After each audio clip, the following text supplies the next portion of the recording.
Hello students, कैसे हैं आप सभी। आई होप आप सभी अच्छे होंगे। मैं ज्योति आप सभी का स्वागत करती हूं आपके अपने यूट्यूब चैनल जनवानी क्लासेस में, जहां पर हम पढ़ते हैं ग्रेजुएशन के लिए फिजिक्स एंड मैथमेटिक्स। आज की क्लास है हमारी बीएससी 5th सेमेस्टर मैथ्स की क्लास, जिसमें हमारी बुक चल रही है differential geometry and tensor analysis. इसमें लास्ट लेक्चर में हमने कंप्लीट किया था चैप्टर नंबर 4, जो कि था आपका ज्योमेट्रिक्स ऑन अ सरफेस। आज स्टार्ट करेंगे चैप्टर 5th, जो है आपका local non intrinsic properties of a surface. किसी भी सरफेस की जो लोकल नॉन इंट्रिंसिक प्रॉपर्टीज है, उन सभी के बारे में हम इस वाले चैप्टर में कवर करेंगे। तो सबसे पहले बात करते हैं कि नॉन इंट्रिंसिक प्रॉपर्टी होती क्या है किसी भी सरफेस की। कि सपोज दैट मान लीजिए आपके पास में कोई भी एक सरफेस है, ठीक है। तो यदि हम कहें कि सरफेस की वो प्रॉपर्टी या सरफेस की ऐसी प्रॉपर्टी जिसे हम डायरेक्टली इस सरफेस की मैट्रिक्स से क्या कर दे, डिड्यूस कर दे विदाउट इसकी इक्वेशन को जाने, तो ऐसी प्रॉपर्टी को हम क्या कहते हैं, इंट्रिंसिक प्रॉपर्टी कहते हैं। किसकी? सरफेस की। और वो प्रॉपर्टी जो कि इंट्रिंसिक ना हो, उसको हम क्या कह देते हैं, नॉन इंट्रिंसिक प्रॉपर्टी क्या देते हैं। ठीक है, ये इसकी डेफिनेशन है, जो कि एग्जाम में आपसे बहुत रेयर केस में पूछ ली जाती है। ठीक है, लेकिन आपको याद होनी चाहिए, क्योंकि जो चैप्टर का नेम है पहले आपको वही क्लियर होना चाहिए। क्वेश्चंस जो करेंगे वो सभी इंपॉर्टेंट होने वाले हैं हर एक लेक्चर में, तो प्लीज सभी को आपको अच्छे से कवर करना है। किसी भी क्वेश्चन को आप ये सोच के ना छोड़े कि लेंथी है या समझ में नहीं आ रहा है या टफ है। ठीक है, हर एक क्वेश्चन आपको अच्छे से समझना है। कोई भी प्रॉब्लम आती है तो आप कमेंट सेक्शन में पूछ सकते हैं कि ये कैसे आया, ये क्यों आया, जहां पर भी आपको समझना है।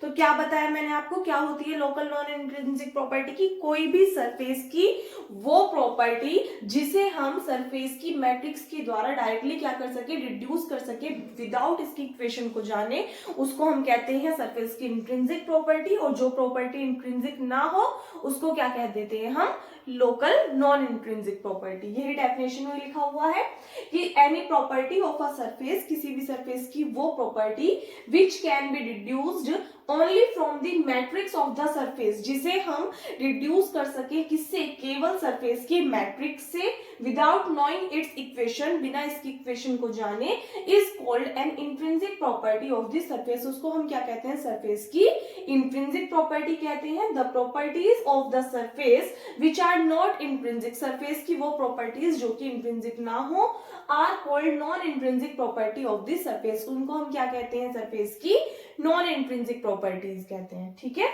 इसके बाद में नेक्स्ट बात करते हैं नॉर्मल कर्वेचर। नॉर्मल कर्वेचर होता क्या है, क्योंकि आगे जब हम क्वेश्चंस करेंगे, थ्योरम्स के प्रूफ करेंगे, वहां पे इसका काफी यूज होगा। Let R is equals to R U of V, U comma V is the surface. हमने मान लिया ये क्या है, कोई भी एक सरफेस है, and P is any point on the surface this. और हमने माना P क्या है, कोई भी पॉइंट है, यानी कि कहने का मतलब ये, सपोज दैट ये क्या है, R is equals to R of U comma V, कोई भी एक सरफेस है, और इस वाले सरफेस पे एक पॉइंट है, कौन सा, P। So if R is equals to R of S is a curve, throw P on this surface, यानी कि इस सरफेस पे ये जो हमारे पास में P पॉइंट है, इस पे कोई कर्व दिया हुआ है, कौन सा, R is equals to R of S, then the normal curvature of this curve at P।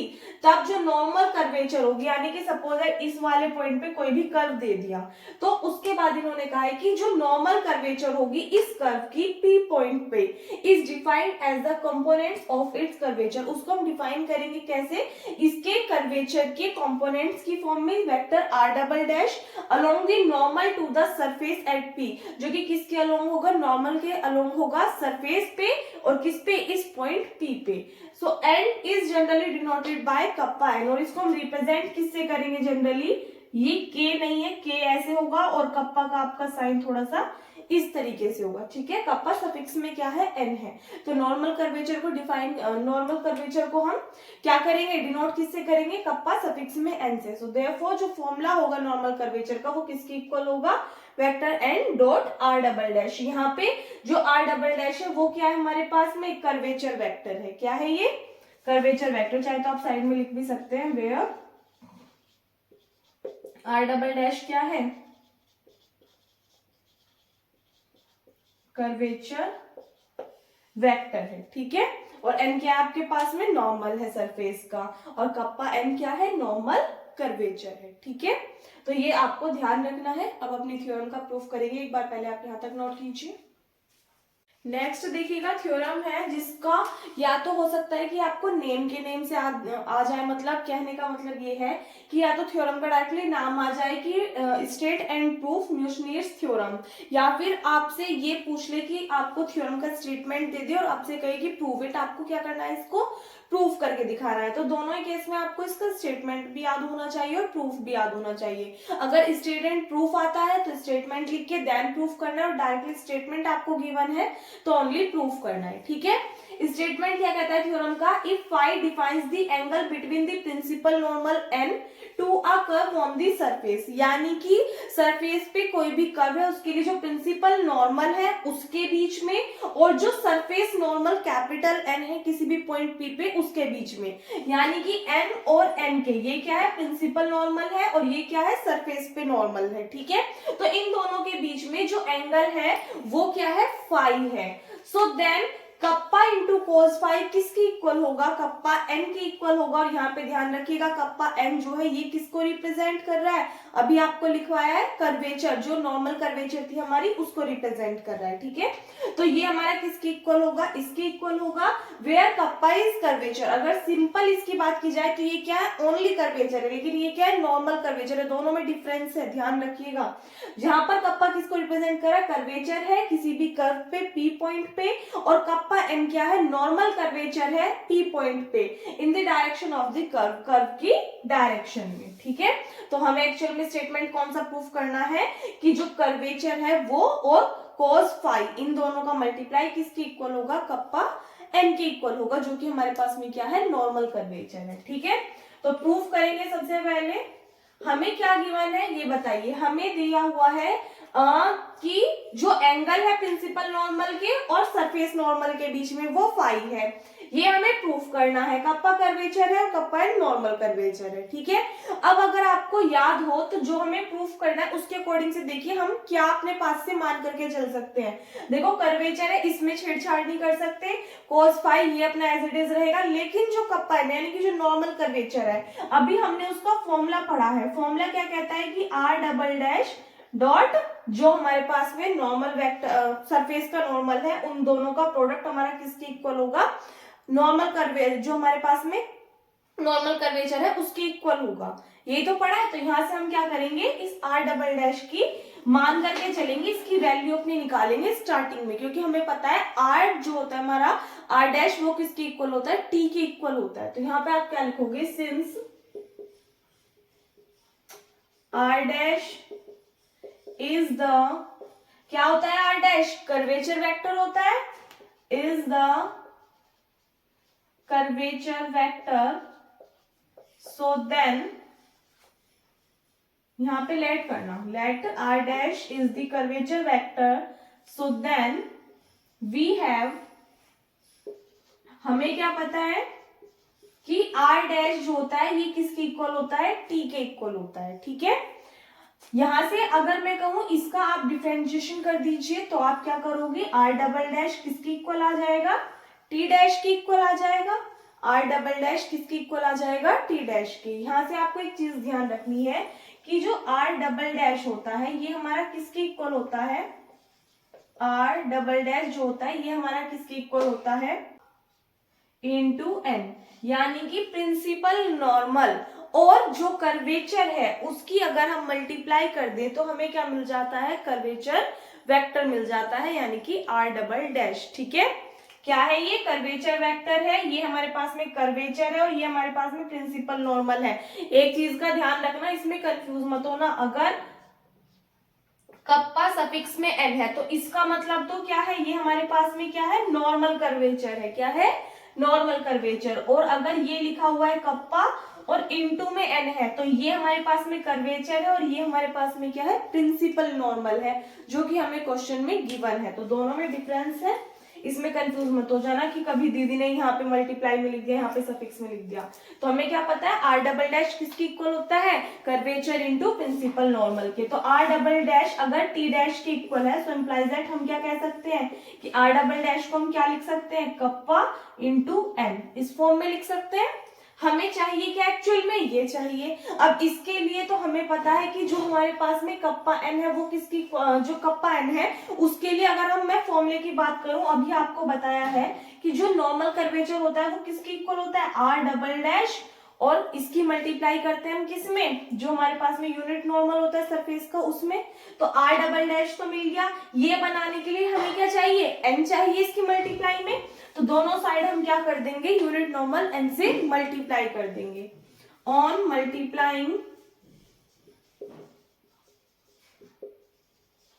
Bye unit vector N on both sides, दोनों साइड मल्टीप्लाई कर दीजिए। तो यहाँ पे आपको क्या मिलेगा, R double dash vector N is equals to kappa N into vector N मिल जाएगा। यहां से ये हमारा किसके इक्वल होता है, कप्पा एन के इक्वल होता है, नहीं होता, R double dash into this is equals to kappa N. तो ये तो हम लिख सकते हैं किसके इक्वल, इसके इक्वल। कप्पा यहाँ पे हमारा एज इट इज रहेगा। एक बात बताइए, ये क्या है, प्रिंसिपल नॉर्मल, और ये क्या है, नॉर्मल टू दी सरफेस। इन दोनों के बीच का जो एंगल दिया हुआ है वो क्या दिया हुआ है, फाइव। एक बार स्टेटमेंट पढ़िए कि फाइव डिनोट करता है एंगल को प्रिंसिपल नॉर्मल एन के बीच में और जो सरफेस नॉर्मल एन है इन इसके बीच में, यानी कि प्रिंसिपल नॉर्मल और सरफेस नॉर्मल के बीच में एंगल क्या है, फाइव है। तो इसलिए इन दोनों के बीच का एंगल क्या हो जाएगा आपके पास में, कोस फाइव हो जाएगा। और आई थिंक यही स्टेटमेंट हमें क्या करना था, प्रूफ करना था। चाहे तो इसको ऐसे लिख लीजिए या फिर आप इसको ऐसे लिख लीजिए, ठीक है। Where phi the angle between principal normal and surface normal, ये इस थ्योरम का प्रूफ था, ठीक है। आई होप आपको समझ में आ गया होगा। क्या करना है हमें, सबसे पहले हमें देखना है जो स्टेटमेंट हमें प्रूफ करना है उसमें हम क्या लेकर के चल सकते हैं। एंड देन हमें एक बात पता चल गई कि हमें आर डबल डैश चाहिए, तो हमें पता है आर डैश किसके इक्वल होता है, टी के। अगेन डिफरेंशिएशन किया, ऑल्सो हमें पता है आर डबल डैश किसके इक्वल होता है, कर्वेचर इनटू प्रिंसिपल नॉर्मल के। तो हमारे पास में ये वैल्यू आ गई। दोनों साइड आप वेक्टर यूनिट वेक्टर एन से क्या कर दोगे, मल्टीप्लाई कर दोगे। मल्टीप्लाई करने पे आपका फॉर्मूला निकल करके आ जाएगा, ठीक है। नोट कीजिए इसको। देखिएगा इसके बाद में कुछ डेफिनेशंस हैं जो कि आपको पता होनी चाहिए। सबसे पहले बात करते हैं फर्स्ट कर्वेचर। क्या होती है फर्स्ट कर्वेचर, कि the sum of the principal curvature kappa A and kappa B. अब यहाँ पे ये मत कहना कि दीदी कप्पा सफिक्स में जब एन था उसको तो हमने क्या बोला था, नॉर्मल कर्वेचर बोला था। ध्यान रखिएगा जो एन है वो किसको रिप्रेजेंट करता है, हमारा प्रिंसिपल कर्वेचर को रिप्रेजेंट करता है। तो जो हमारे पास में क्या है, कप्पा सफिक्स में एन, वो हमारे पास में हो जाती है क्या, नॉर्मल कर्वेचर। लेकिन अगर एन नहीं है, उसके अलावा मान लीजिए सपोज दैट हमने कोई भी अनदर वेरिएबल ए और बी ऐड कर लिए, तो यहाँ पे इन्होंने कहा है कि कप्पा ए और कप्पा बी ये क्या है, हमारे पास में प्रिंसिपल कर्वेचर है एट अ पॉइंट, किसी भी पॉइंट पर। तो इनको हम क्या कहेंगे, फर्स्ट कर्वेचर कहेंगे उस पॉइंट पर, और इसको डिनोट करेंगे हम किससे, जे से। किसी भी पॉइंट पर यदि प्रिंसिपल कर्वेचर क्या है, कप्पा ए और कप्पा बी है, तो उस कंडीशन में हम उसको क्या कहेंगे, फर्स्ट कर्वेचर बोलेंगे, और इसको डिनोट किससे करेंगे, जे से। यानी कि यदि हम दोनों प्रिंसिपल कर्वेचर का सम लेते हैं तो वो क्या कहलाएगा, हमारा फर्स्ट कर्वेचर कहलाएगा। किन्हीं दो प्रिंसिपल कर्वेचर का जो सम होगा वो क्या कहलाएगा, हमारा फर्स्ट कर्वेचर कहलाएगा। और इसको रिप्रेजेंट करेंगे हम किससे, जे से। तो फॉर्मूला बनेगा J is equals to kappa A plus kappa B, और ये किसके इक्वल होगा, E N plus G L minus 2fm divided by E ji minus F square. इन सभी की अपनी अलग अलग वैल्यूज होती है, आप सभी पे निकालनी आती है। जब क्वेश्चंस करेंगे और तब बता दूंगी। इसे ई होता है, ई क्या होता है हमारा R11, यानी कि R1 इंटू R1। उसके बाद में F क्या होता है हमारा R1 इंटू R2। जो हमारा G होता है वो क्या होता है R2 इंटू R2। इस तरीके से हम क्या निकालते हैं, इनकी वैल्यूज निकालते हैं। ये R1 R2 वगैरह क्या है, डिफरेंशिएशन है R के। R1 का मतलब क्या है कि R का वन टाइम डिफरेंशिएशन, ठीक है। तो वो सभी चीजें हैं। इसके बाद में अगर हम बात करें मीन कर्वेचर की, या फिर इसको हम बोल देते हैं क्या, मीन नॉर्मल कर्वेचर, तो इसकी लैंग्वेज आप कैसे लिखोगे कि the arithmetic mean of the normal curvature is equals to the half of sum of principal curvature. यानी कि जो प्रिंसिपल कर्वेचर का सम है उसका हाफ अगर हम कर दे तो हमारे पास में क्या निकल करके आ जाएगी, मीन कर्वेचर या मीन नॉर्मल कर्वेचर निकल करके आ जाएगी, ठीक है।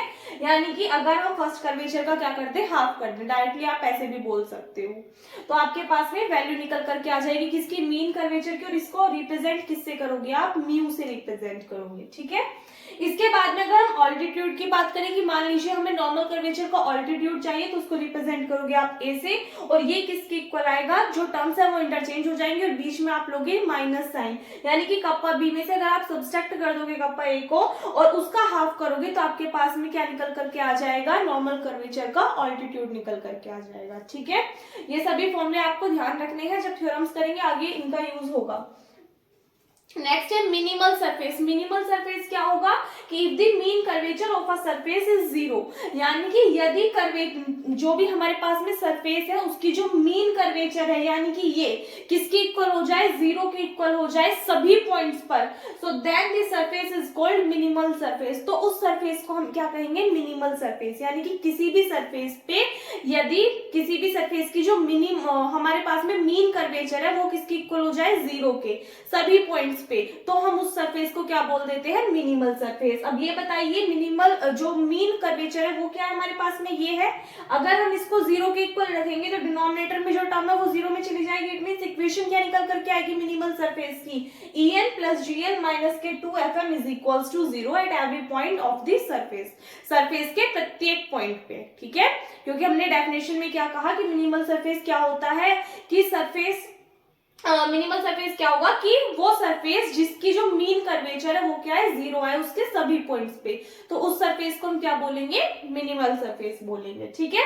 इक्वेशन आपको ध्यान रखनी है, अगर आपसे शो कराए कि show that this surface, equation आपको दे दे सरफेस की इज अ मिनिमल सरफेस, तो आप क्या दिखाओगे, this term is equals to zero, proof करके दिखा दोगे, क्लियर है। नेक्स्ट है गॉसियन कर्वेचर। गॉसियन कर्वेचर क्या होगी, the product of the principal curvature kappa A and kappa b at a point is called the Gaussian curvature at the point and is denoted by capital K, यानी कि किसी भी point पे, कोई भी surface है उस पे किसी भी पॉइंट पे जो प्रिंसिपल कर्वेचर्स हैं, प्रिंसिपल कर्वेचर क्या मानी, कप्पा ए और कप्पा बी, तो उनका जो प्रोडक्ट होगा वो ही क्या कहलाएगा, हमारा गॉसियन कर्वेचर कहलाएगा।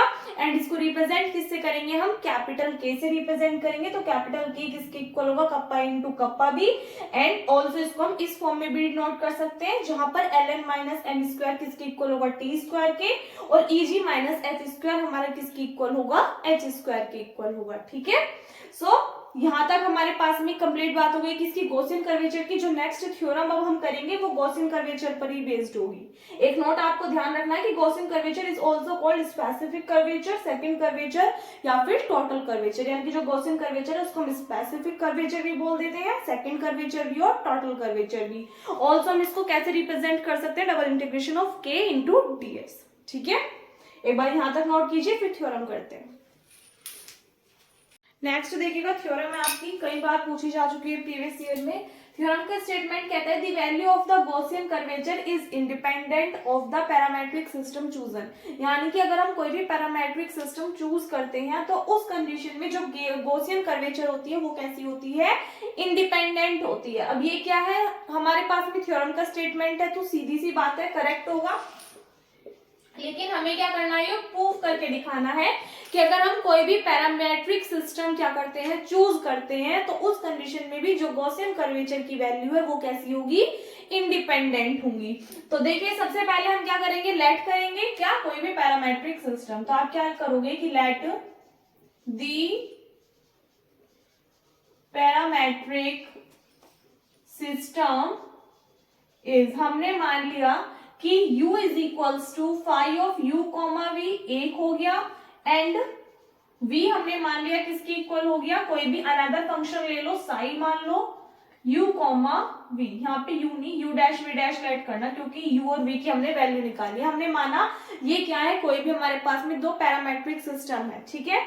सो देन वी हैव, हमें इक्वेशंस पता है, क्या इक्वेशंस पता है कि l डैश n डैश में से अगर हम सब्सट्रैक्ट कर दें m डैश स्क्वायर को, तो ये हमारा किसकी इक्वल आएगा, j square ln minus m square के। और ये बात हमें कहां से पता है, अभी मैंने आपको फॉर्मूला लिखाया था किसके लिए, जो हमारी गॉसियन कर्वेचर थी क्या थी कि k किसके इक्वल होगा, ln minus m square divided by E ji minus F square, ये फॉर्मूला लिखाया था। तो एक्चुअल में हमें क्या चाहिए, ये वाली वैल्यू चाहिए। तो इस अकॉर्डिंग हमने माना कि this term is equals to this term. Also अगर हम इसी के अकॉर्डिंग, ये तो हमने किस फॉर्म में लिखी, l dash m dash n dash या फिर एल एम एन की फॉर्म में, सेम ऐसे आप क्या निकालोगे, ई एफ और जी के लिए निकालोगे। तो E dash G dash minus F dash square, ये हमारा किसके इक्वल आएगा, जे स्क्वायर ई जी माइनस एफ स्क्वायर के इक्वल आ जाएगा। ठीक है। ऑल्सो अगर हम बात करें कि अगर मैं कहूं कि जैकोबियन निकाल लीजिए दोनों पैरामेट्रिक सिस्टम का, तो जैकोबियन निकालें अगर हम किसका, u और v का, तो जैकोबियन का फॉर्मूला क्या होता है, आपने थर्ड सेमेस्टर में पढ़ा है, जो मैथमेटिकल मेथड्स वाली बुक थी उसमें था शायद से, कि अगर हम जैकोबियन निकालें u और v का, तो ये हमारा किसके इक्वल होगा, del u comma v divided by del of u dash comma v dash. Jacobian निकालना आप सभी पे आता है, प्रीवियस क्लासेस में आप पढ़ चुके हैं। तो देखो कैसे निकलेगा, सबसे पहले टर्म क्या आएगी, डेल u डिवाइडेड बाय किसके रेस्पेक्ट में कर दोगे इसका डिफरेंशिएशन, u डैश के रेस्पेक्ट में, फिर डेल u डिवाइडेड बाय इस बार डिफरेंशिएशन किसके रेस्पेक्ट में करोगे, v डैश के रेस्पेक्ट में, फिर v का डिफरेंशिएशन करोगे u डैश के रेस्पेक्ट में, और v का डिफरेंशिएशन कर दोगे आप v डैश के रेस्पेक्ट में। ये क्या है हमारे पास में, जैकोबियन है, v Jacobian transformation, b Jacobian transformation. So then हम क्या कह सकते हैं कि अगर हम इन दोनों इक्वेशंस को क्या करते हैं, डिवाइड, यानी कि सपोज दैट हम इस टर्म को डिवाइड कर दें इस टर्म से, क्योंकि हमें क्या पता है, हमें k की वैल्यू पता है, k क्या है, गॉसियन कर्वेचर। तो गॉसियन कर्वेचर का फॉर्मूला क्या कहता है, ln minus m square divided by E ji minus F square, ये कहता है। लेकिन अभी अगर हम बात करें, हमारे पास में डैश में भी है टर्म्स और विदाउट डैश के भी हैं, तो हमें क्या दिखाना है कि जो k है वो कैसा है, एक्चुअल में इंडिपेंडेंट है।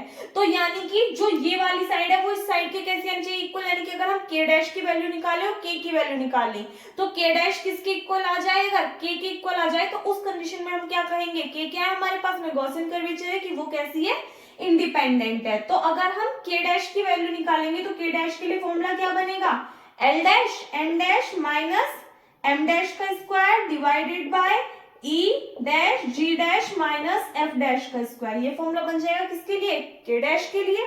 अब यहाँ से एक बात बताइए, ये हमारे पास में किसके इक्वल है, इसके प्लेस में हम क्या वैल्यू पुट कर सकते हैं, j square ln minus m square divided bye, इस टर्म के प्लेस में हम क्या वैल्यू पुट कर सकते हैं, जे स्क्वायर ई जी माइनस एफ स्क्वायर। कोई दिक्कत नहीं है, जे स्क्वायर से जे स्क्वायर कैंसिल आउट हो गया, so implies that ln minus m square divided by E ji minus F square लिख सकते हैं आप इसको।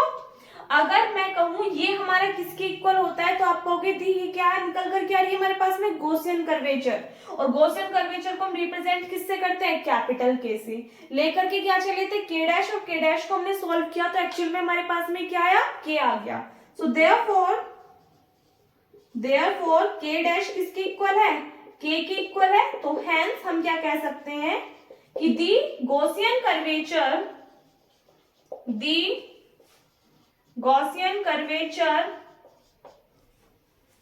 is independent of the parametric system chosen। और यही क्या करना था, हमें प्रूफ करके दिखाना था कि अगर हम कोई भी पैरामेट्रिक सिस्टम चूज करते हैं तो उस कंडीशन में जो गॉसियन कर्वेचर है वो कैसी है, इंडिपेंडेंट होगी। ये काम करना है, यहाँ पे सिस्टम की जगह ना ट्रांसफॉर्मेशन लिखना, क्योंकि हमने क्या करे हैं, पैरामेट्रिक ट्रांसफॉर्मेशन चूज किए हैं। ये हमारे पास में पैरामेट्रिक ट्रांसफॉर्मेशन का सिस्टम है, ठीक है। तो ये आपकी थ्योरम का प्रूफ कंप्लीट होता है, इतना ज्यादा कुछ खास इसमें नहीं था। सबसे पहले आप कोई भी दो पैरामेट्रिक ट्रांसफॉर्मेशन राइट करोगे, suppose that u is equals to this and v is equals to this. इससे हमें पता है कि अगर हम j क्या माने, जैकोबियन माने, या फिर j हमने अभी क्या लिखी थी, फर्स्ट कर्वेचर भी लिखी थी, ध्यान रखना दोनों अलग अलग है, फर्स्ट कर्वेचर अलग है, जैकोबियन अलग है, ठीक है।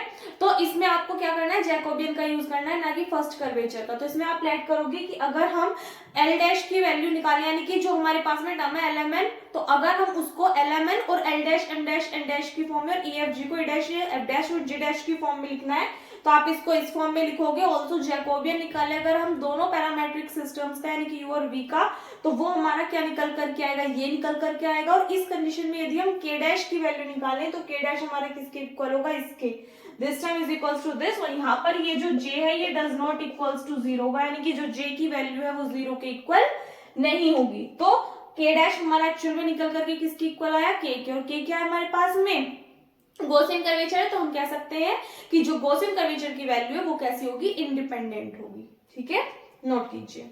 इस वीडियो में बस इतना ही। नेक्स्ट वीडियो में हम इससे आगे का कवर करेंगे। आई होप आपको इतना समझ में आ गया हो। कोई भी डाउट है तो कमेंट सेक्शन में पूछ सकते हैं। वीडियो अच्छी लगी हो तो वीडियो को लाइक कर देना, अपने फ्रेंड्स के साथ में शेयर कर देना। अगर आप चैनल पर नए हो या फिर अब तक आपने चैनल को सब्सक्राइब नहीं किया तो प्लीज चैनल को सब्सक्राइब करके साथ में नोटिफिकेशन बेल को भी ऑन कर लीजिएगा, ताकि आने वाली वीडियोस के नोटिफिकेशन आपको टाइम पर मिलते रहें। मिलते हैं नेक्स्ट वीडियो में। Thanks for watching.